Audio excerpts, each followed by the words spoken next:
My daughter told me, "Don't embarrass me at the party." Then her boss asked who bought the house. Vanessa was rushing around the living room, moving the silverware half an inch to the left, her heels clicking against the marble floor that used to be covered in my old linoleum mats. She didn't look at me when she spoke. "Mother, please don't say anything embarrassing tonight. No stories about the fish factory or how you used to sew our clothes from curtains. These people are not from that world." I stood quietly near the doorway, holding the napkins she'd asked me to fold, listening to the sharpness in her voice that no longer carried the warmth of the child I'd once tucked into bed. "And please," she added, turning her head with a frozen smile, "don't tell anyone you're my mother. If they ask, just say you're a relative staying over." The words hit me softer than I expected. Maybe because I had been preparing for this moment all my life, the moment my daughter would erase me completely. "I understand," I said.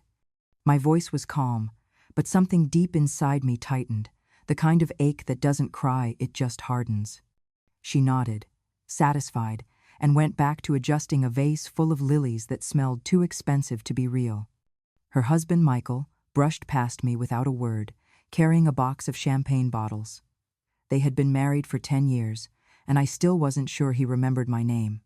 He called me Mom, the way people address a cashier. When Vanessa spoke to the caterer, her tone changed instantly, sweet, polished, confident. I used to call it her company voice. She turned to me only to whisper, "And please, for heaven's sake, don't wear that old cardigan.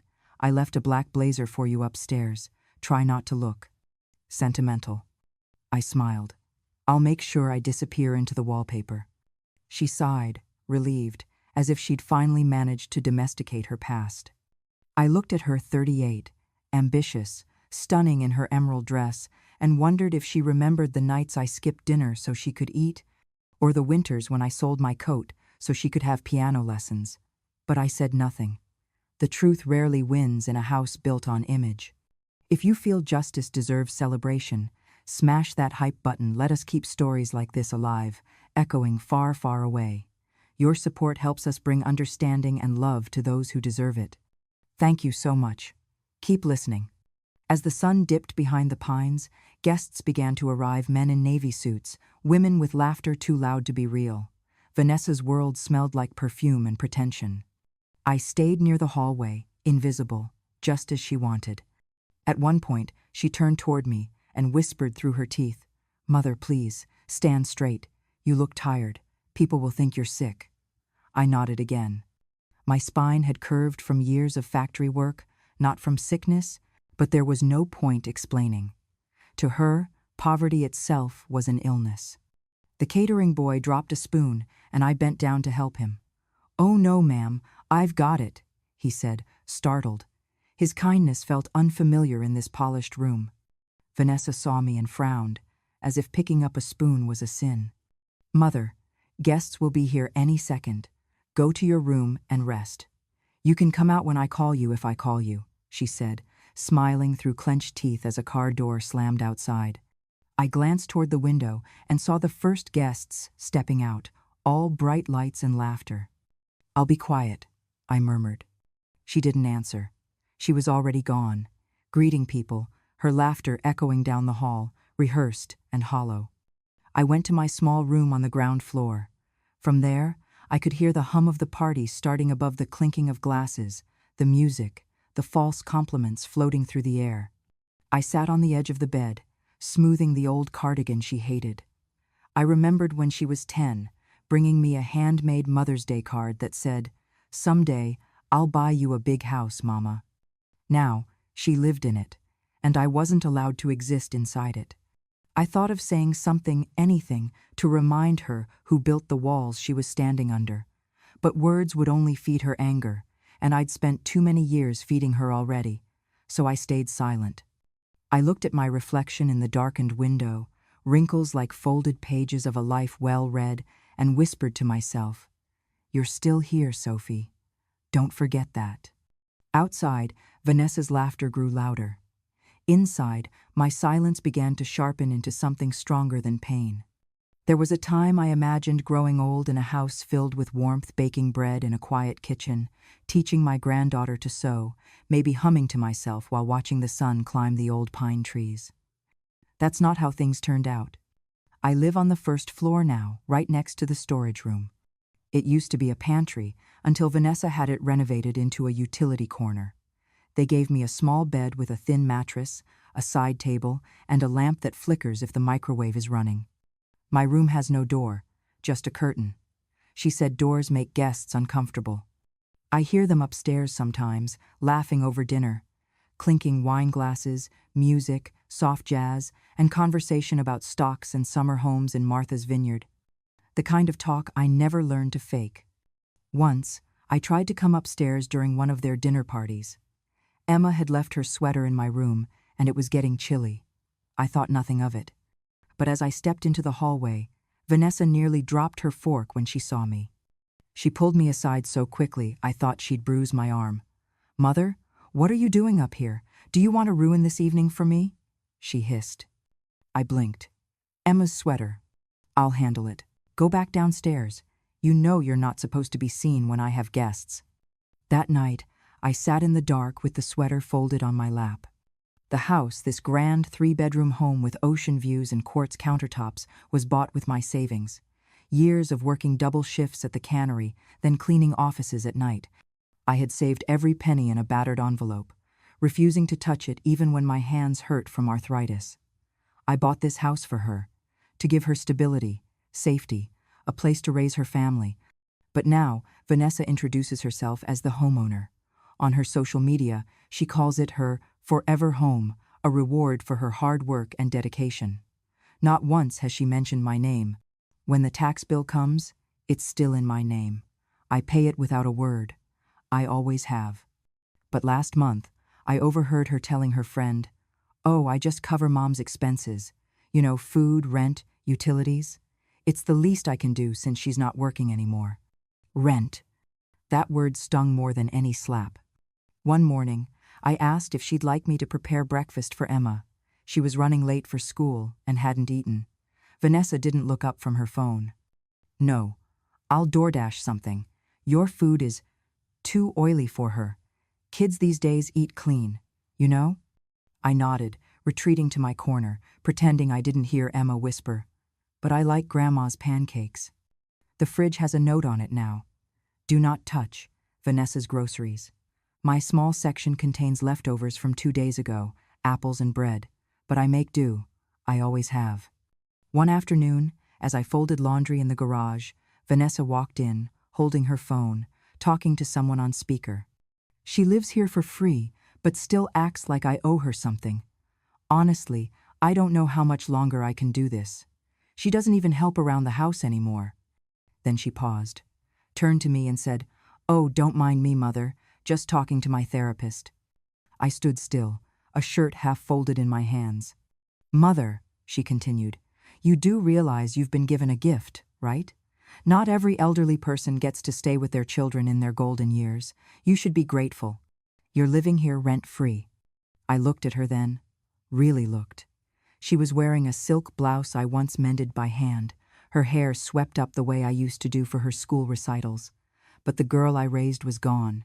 What stood before me was a stranger wearing her face. "I paid for this house," I said quietly. She blinked and then laughed. "You helped with the down payment, sure, but everything else, maintenance, design, upgrades, that's all me." "No, Vanessa," I replied, my voice steady. "I paid in full, in cash. The deed is still in my name." Her expression flickered, just for a moment, but then she smiled, that sharp, rehearsed smile. "Technicalities. Anyway, people know me as the owner. That's what matters, right?" I wanted to argue, to scream, to remind her of who I was, what I had done. But instead, I looked down at the laundry in my arms and said, "You're right. People know what they want to believe." The only soul in that house who ever saw me was Emma. Every night, she sneaked down after her bedtime to sit beside me and talk about her day. "You're my favorite person in this whole house, Grandma," she whispered once, hugging my arm. That was the night I decided I would not die in this house as a shadow. I may be old, I may be quiet, but I am not invisible. Vanessa was 10 the last time she asked about her father. It was winter, the kind that made your breath hang like smoke and your bones ache for warmth.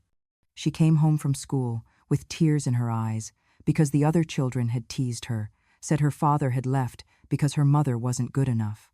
She looked at me that day with something new in her eyes, something sharp and curious, and asked, "Mama, is it true?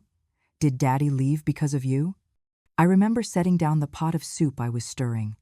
I wanted to tell her everything, the gambling, the shouting, the bruises I had hidden under my sleeves, the nights I prayed he would not come home drunk.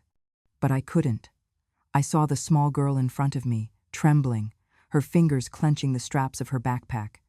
I wanted her to have at least one parent she could love without shame. "No, sweetheart," I said softly. "Your father is away for work. He'll come home when he can." She believed me then. Children believe what they need to. The truth was uglier. He'd gambled away our savings twice. The second time, he took my wedding ring to pay his debt. When I protested, he threw the kitchen chair across the room and told me I should be grateful anyone had married me at all. I still remember the look on his face the night he packed his bags, a strange calm, like someone who had already forgiven himself. After he left, the nights grew quieter, but so did the house. I learned to sleep with one ear open, not for danger, but for the sound of hope. I told Vanessa he'd send letters. Sometimes I even wrote them myself, simple notes in his handwriting, which I forged carefully. "Study hard, sweetheart. I'm proud of you." When she was 15, the letters stopped. She didn't ask why, but I could feel her faith unraveling thread by thread. By the time she reached college, her father's family had found her. They told her everything, or rather, their version of everything. That I had driven him away, that I nagged too much, never knew how to make a man feel respected, that I spent money like water.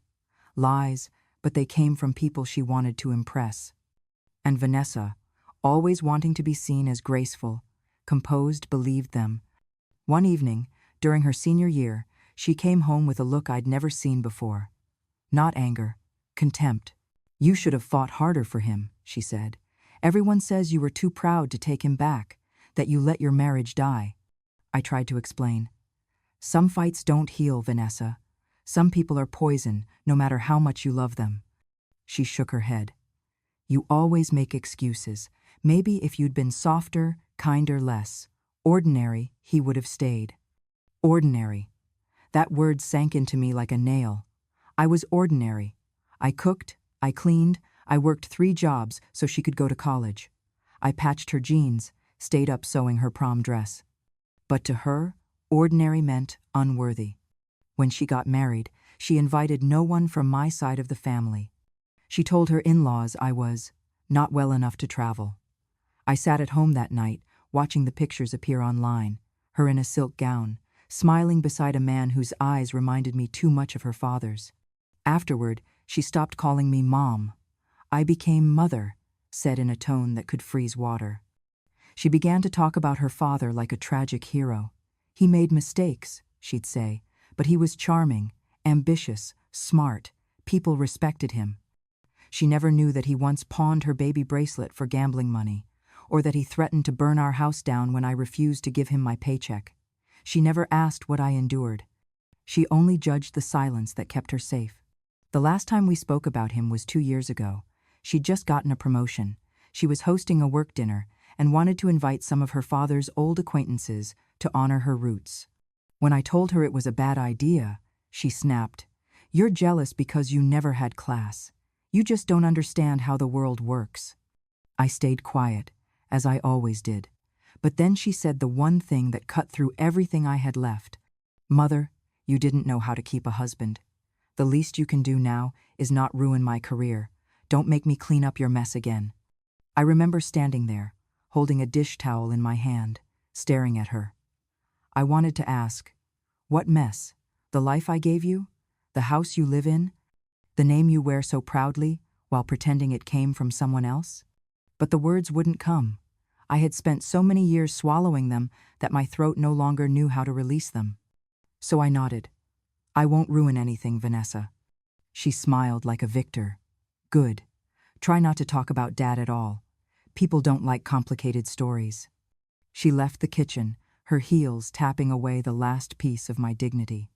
That night, I found the old photo album she'd hidden in a box labeled storage.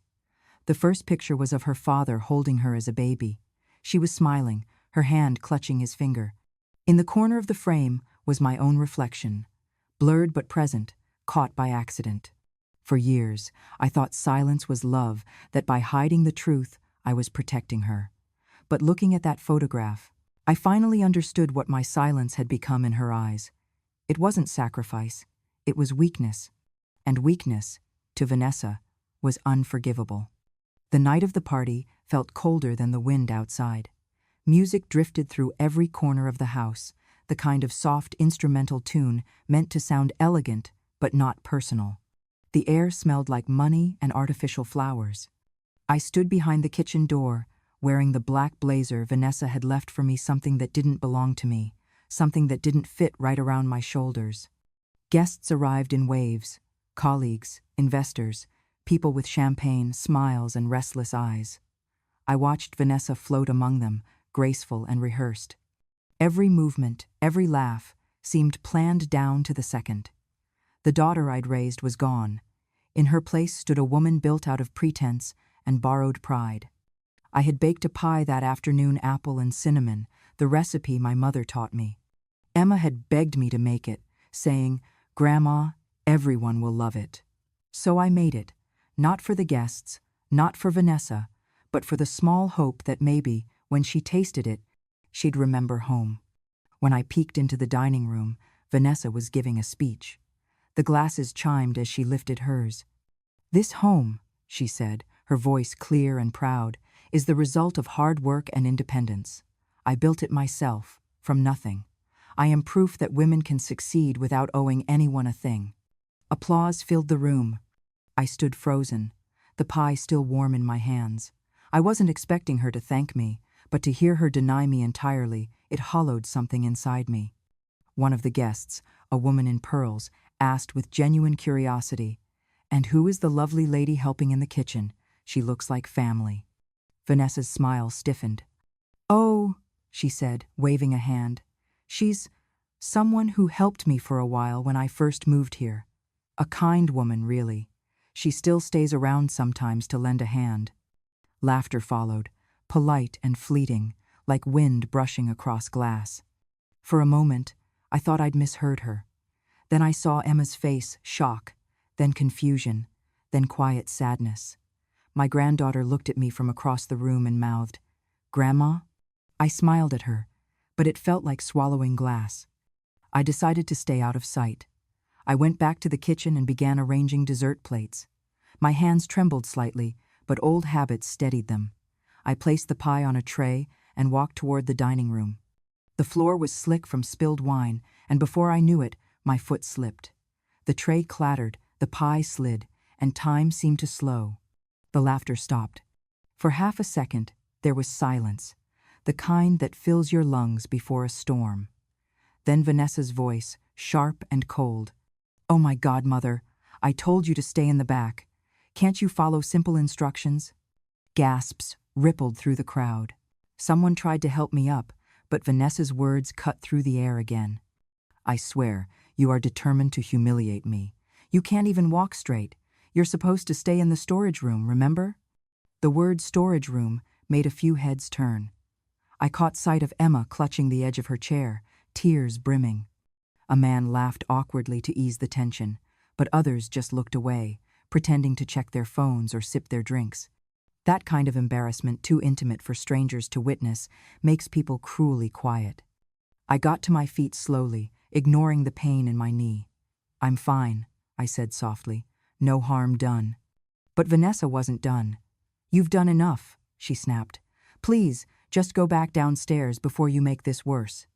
I looked at her, the way her jaw trembled, the way her eyes darted between me and her guests. She was terrified, not of me, but of the truth of me. She didn't want them to see where she came from, who she came from. I picked up the pieces of the broken dish, one by one, and placed them on the tray. My fingers stung where the shards had cut the skin, but I didn't stop. When I was done, I straightened, met her eyes, and said, "Of course, forgive me." I walked out of that glittering room in silence. Behind me, someone whispered, "That poor old woman." In the hallway, the noise from the dining room grew faint again, laughter resuming, music covering the wound like a bandage too thin to matter. I reached my small room and closed the curtain behind me. The smell of cinnamon and sugar still lingered in the air, mocking me with sweetness. I sat on my bed and stared at my hands. They were shaking, but not from age. It was something else, a quiet fury, colder than sadness, steadier than anger. Outside, applause erupted again. She was probably making another toast, smoothing over the scene with charm and lies. For the first time in a long time, I didn't cry. I didn't even sigh. I just whispered to the empty room, "So this is what shame looks like when it forgets who it belongs to." The night carried on, bright and empty, but in my chest, something shifted like an old clock starting to tick again after years of silence. I stayed in my room the rest of the evening, listening to the sound of forks scraping china and voices dancing across lies. Vanessa's laughter floated down the stairs, polished and hollow, bouncing off the walls like a stage performance. I did not eat. I cleaned the small cut on my hand from the broken plate and wrapped it with a kitchen napkin. The sting was nothing compared to what she had said in front of them all. "You're supposed to stay in the storage room, remember?"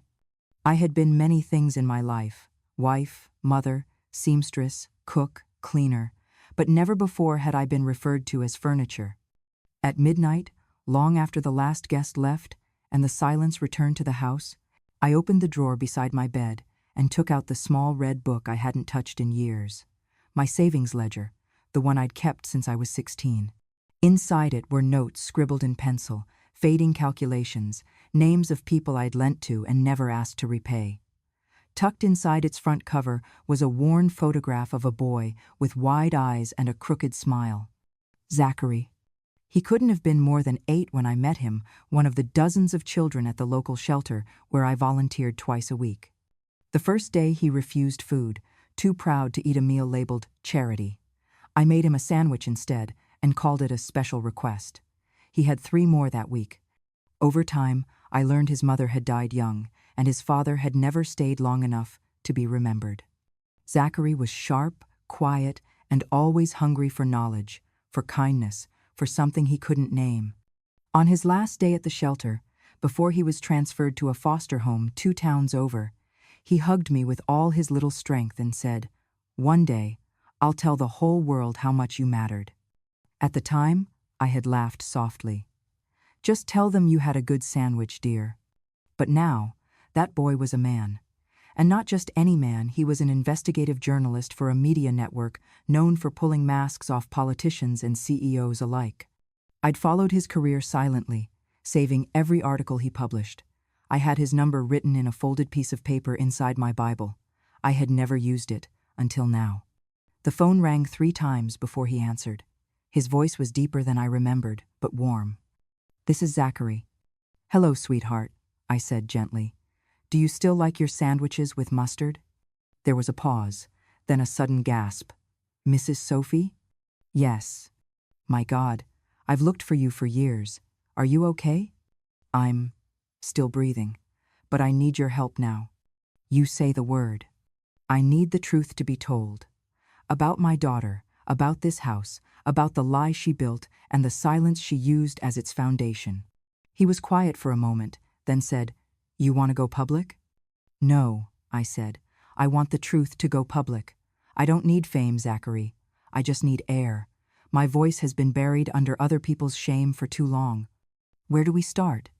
I opened the drawer fully and pulled out every document Vanessa had refused to acknowledge: house deeds in my name, property tax receipts, bank transfers proving the down payment, medical bills I had covered for Emma, grocery invoices that still had my handwriting in the margins.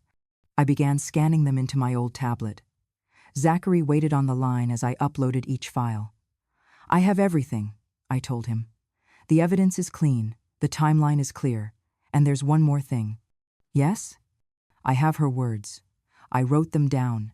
Every time she said something, I knew I would never forget. I wrote it in a journal.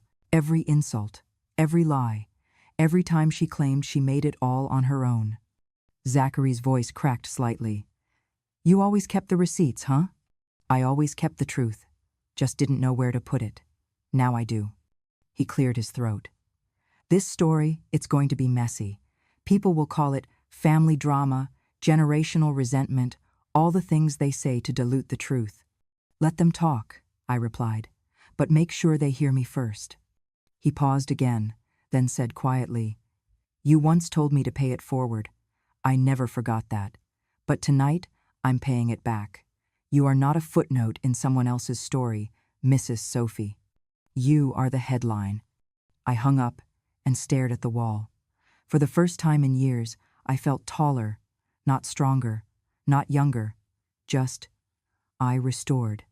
Like I had found the version of myself I had left behind in the folds of laundry and silence. Outside, the wind picked up. The sea was humming in the distance, low and ancient. I knew Zachary would not fail me.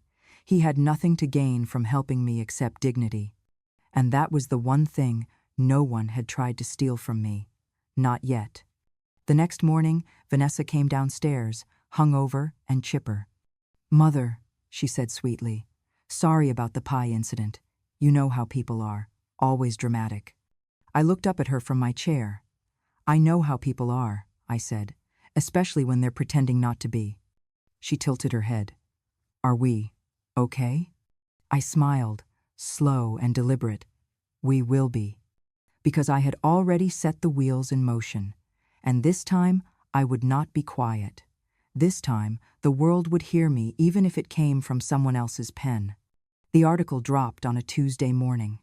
I was sipping my tea, the same way I did every morning slowly, with both hands wrapped around the cup when my phone buzzed once, then twice, then a dozen times in rapid succession.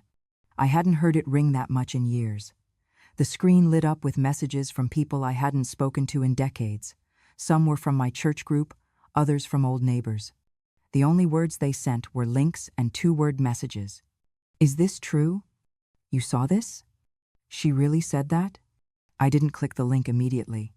I waited. I wanted to finish my tea. By the time I opened Zachary's article, it had already been shared over 27,000 times. The title read, Self-Made or Self-Faked. The Truth Behind Vanessa M., PR Darling of the Northeast. The first paragraph was surgical. Zachary had a way with words firm, but never cruel. He laid out her public image. Daughter of resilience, woman of ambition, the face of modern branding, a walking billboard for female empowerment. Then he introduced the real foundation of that image, me. He detailed the house, purchased in full by me, still registered in my name. He cited the tax records, the utility bills I'd covered, the transcripts of Vanessa's speeches, side by side with her personal emails. And then, the dagger. An internal email leaked from Vanessa's company, one she had sent to her brand design team 6 months earlier. We're not using any real family photos for the campaign. My mother doesn't have the look we want, too provincial, too worn. The brand needs polish. I've worked hard to erase that narrative. Let's not bring it back in the visuals. And another, even colder. I've built a career on image. If anyone knew my mom still folds laundry in a basement bedroom, the whole illusion collapses. Keep that out of all interviews. The comments section exploded. There were screenshots, reaction videos, TikToks, reposts on Twitter, LinkedIn think pieces with titles like When Authenticity Backfires, PR, or Pirison. The cost of erasing your roots. Within hours, her name trended in every digital corner. Someone found an old picture of Vanessa and Emma at a public fundraiser, Emma holding a sign that read, "My grandma's hands made this world." It went viral. A quote from the article was posted beneath it. She lives in a basement she paid for herself, while her daughter speaks of independence above her. The backlash wasn't kind, but it wasn't cruel either. It was exacting. People weren't angry that Vanessa had help. They were angry she had buried the person who gave it. Brands began to pull back. A lifestyle magazine canceled her cover story. 2 clients dropped her from upcoming campaigns. Her agent issued a statement saying they were re-evaluating their professional relationship. And perhaps most brutal of all, her company issued an apology not for the article, but for allowing a culture of misrepresentation to flourish under a leadership team that failed to disclose key truths. She was suspended, pending further review. In corporate speak, that meant, "You're done. But we won't say it just yet." Emma came into my room that night. She held her tablet tightly against her chest, her face pale. "Grandma," she whispered, "is it true? Mom said you were just visiting, that this wasn't your house." I patted the spot next to me on the bed. She climbed in, quietly. "I bought this house so your mother could raise you in peace," I said. "I didn't need thanks. I just didn't want her to be afraid." Emma didn't say anything for a while. Then she reached into her hoodie pocket and pulled out a folded piece of paper. It was her essay from school. Title, "The Strongest Woman I Know." I hadn't read it before. She had written about me, about how I made her lunch every day, how I sewed her Halloween costume by hand, how I taught her the difference between telling the truth and letting it die quietly. "I didn't give it to her," Emma whispered. "She told me not to write about you." I held her then, tighter than I'd held anyone in years. Down the hallway, I could hear Vanessa pacing, slamming drawers, yelling into her phone. She was trying to patch the damage, to find anyone to blame. But this wasn't a smear campaign. It was a mirror. For years, I had swallowed the shame she projected onto me, wore it like a second skin, kept quiet so her career could shine. But shame, when denied long enough, finds its own way to speak. And now it had. By midnight, even her closest friends had unfollowed her. One influencer posted, "How can you preach empowerment when you silence the very woman who gave you life?" I didn't smile. I didn't gloat. But I did sleep. For the first time in weeks, I slept through the night without waking once. No dreams, no regrets. Just the steady rhythm of a heart that finally had been heard. The storm wasn't over, but the silence had shifted. Vanessa stopped speaking to me after the article went viral. She didn't scream, didn't cry, not to me. She floated through the house like a ghost in heels, pacing, messaging, cursing under her breath to voices on the other end of her phone. She slept late, drank early, and left the dishes for someone else, someone like me. But I didn't clean anymore. Not because I was angry, but because the cleaning had already begun. On Thursday morning, the doorbell rang. Vanessa darted from the kitchen like she had been jolted from a nightmare. I stood at the edge of the hallway as she opened the door to a man in a dark suit, followed by a younger assistant with a laptop. "Mark?" she said, forcing a smile. "You didn't call ahead." He didn't smile back. "We need to talk. Privately." Vanessa's eyes flicked toward me. "Could we maybe go to the study?" He nodded and stepped inside. I caught only a glimpse of his face, strong lines, tired eyes, but kind in a way that couldn't be faked. I remembered that face. It had been smaller once, hungrier. 10 minutes passed, then 20. Then the door to the study burst open. Mark stood stiff in the doorway, his assistant still typing behind him. Vanessa trailed after, pale and frantic.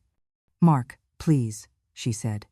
"You can't just walk away from me like this, from everything we've built together." Mark turned slowly and looked past her, directly at me. His voice was quiet, but it carried through the whole house. "That's her," he said. "That's the woman, Mrs. Sophie." Vanessa spun around. "What?" "I was 10, he said, still staring at me. "I was living in the St. Andrew's orphanage in Bangor. One winter, the staff forgot to feed us lunch. We hadn't eaten since breakfast. I thought I was going to pass out. I remembered now. He was the boy who always sat alone, who never spoke unless spoken to. She came that day," he continued, his voice rough. "With warm food, sandwiches wrapped in foil. She made eye contact with every one of us. No pity, no lectures, just kindness. That was the first time I felt visible." Vanessa shifted uncomfortably. "This is absurd. You're basing a corporate decision on a memory?" Mark ignored her. "She didn't just feed us. She fed our dignity. And now you, her daughter, erase her? Rebrand her as a burden?" Vanessa stepped forward. "She has no education, no social finesse. She folds laundry in a closet, for God's sake. Mark raised his hand. Stop. You're trying to justify what can't be defended. But this is business, she said, pleading. What happened to second chances? Mark turned to his assistant. End all contracts, effective immediately. Vanessa gasped. Mark? He faced her one last time. A person who disowns someone like Mrs. Sophie cannot represent values we claim to stand for. The brand you built was always her reflection. You were just the lighting. In that boardroom, when Mr. Mark paused and faced her. Vanessa shrank. He said, You built your brand on the back of someone you deemed invisible. That ends now. Then he turned to me and added, Mrs. Sophie, your silence has been louder than many speeches. It's time it was heard. The weight of those words settled in the room like a verdict. Then he walked toward me, slower now. When he reached me, he held out his hand. I never forgot you, he said. You saved me. I took his hand. You saved yourself, sweetheart. I just handed you a sandwich. He smiled gently, then nodded. If you ever need anything at all, you call me. I owe you more than I can say. And with that, he left. Vanessa collapsed onto the stairs, speechless. That afternoon, I took a walk to the bank. I had been preparing for this moment for months. The paperwork was already filed, the trust already created. All I needed to do was sign the final page. Emma's name now stood alone on the deed. The house was hers. The banker smiled. We'll notify the current occupants of the change in ownership. No need, I said. She already knows. She's just waiting for the world to catch up. The deed is signed. Emma's name alone lies on it now, not as a pity gift, but as a handoff of legacy. I returned home to find Vanessa pacing, waiting. You talked to the bank, she said, eyes wide with disbelief. They called me. They said the house is no longer in your name. I set my bag down. Correct. Why would you do that? She shouted. You're punishing me by giving it to a child? She's not a child, I said. She's the only person in this house who still remembers how to be kind. Vanessa's hands shook. You can't just throw me out. This is my home. No, I said softly. It never was. It was a gift you thought was yours to rewrite. She sank to the floor, trembling. I'm your daughter. I nodded. You are. Then please, she begged. Let's fix this. I'll say sorry. I'll post it publicly. Just don't take everything. I walked over, crouched beside her, and looked her in the eyes. Do you remember what you called me during the party? She froze.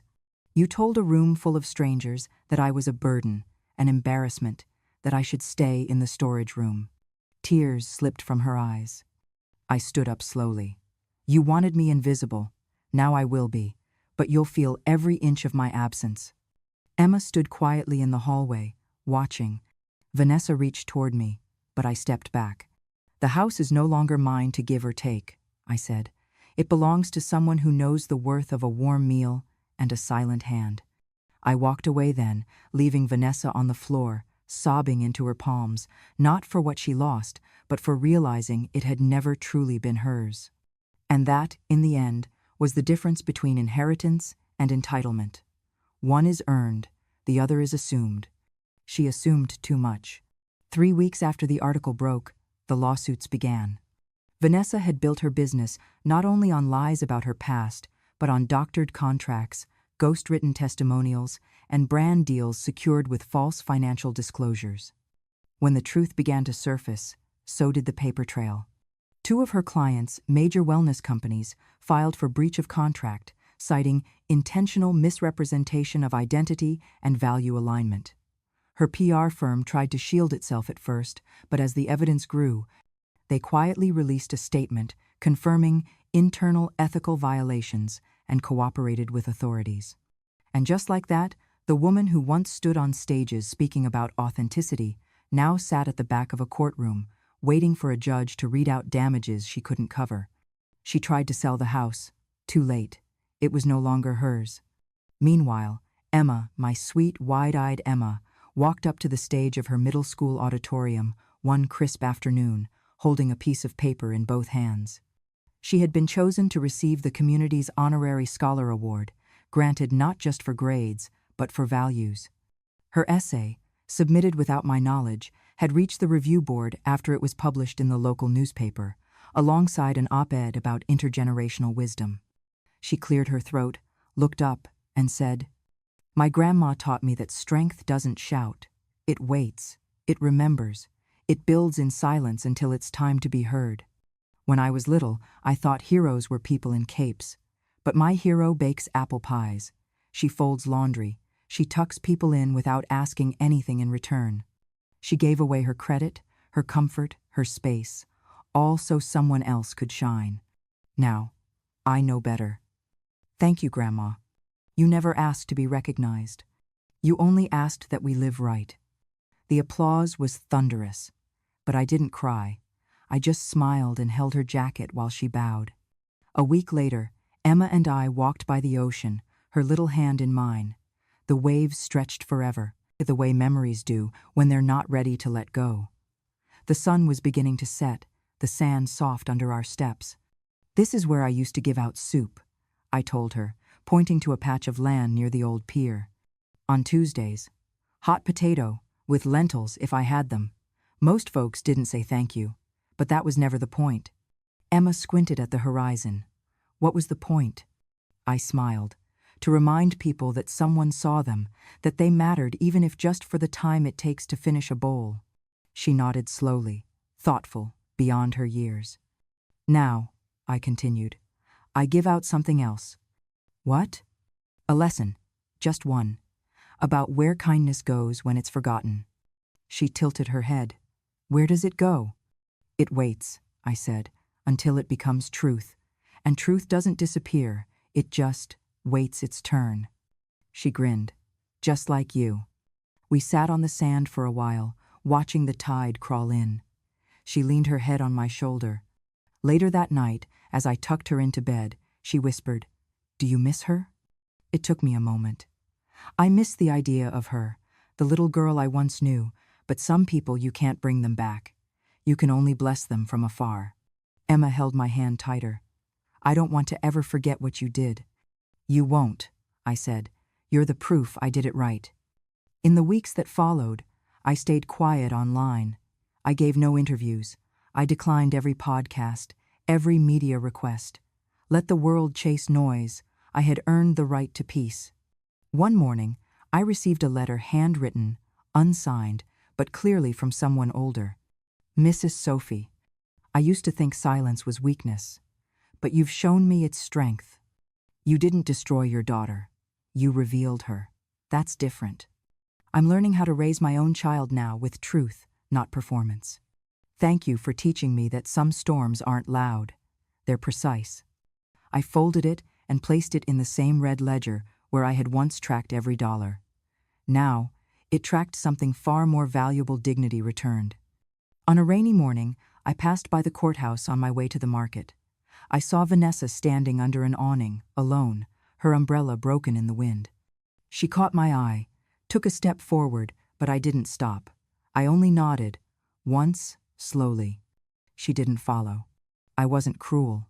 I didn't wish her harm, but she had built her fortune on forgetting me. Now, she would learn to remember herself. The last words I ever said to her were said not in anger, but in finality. "You once asked who I was." I had told her that day, in front of everyone.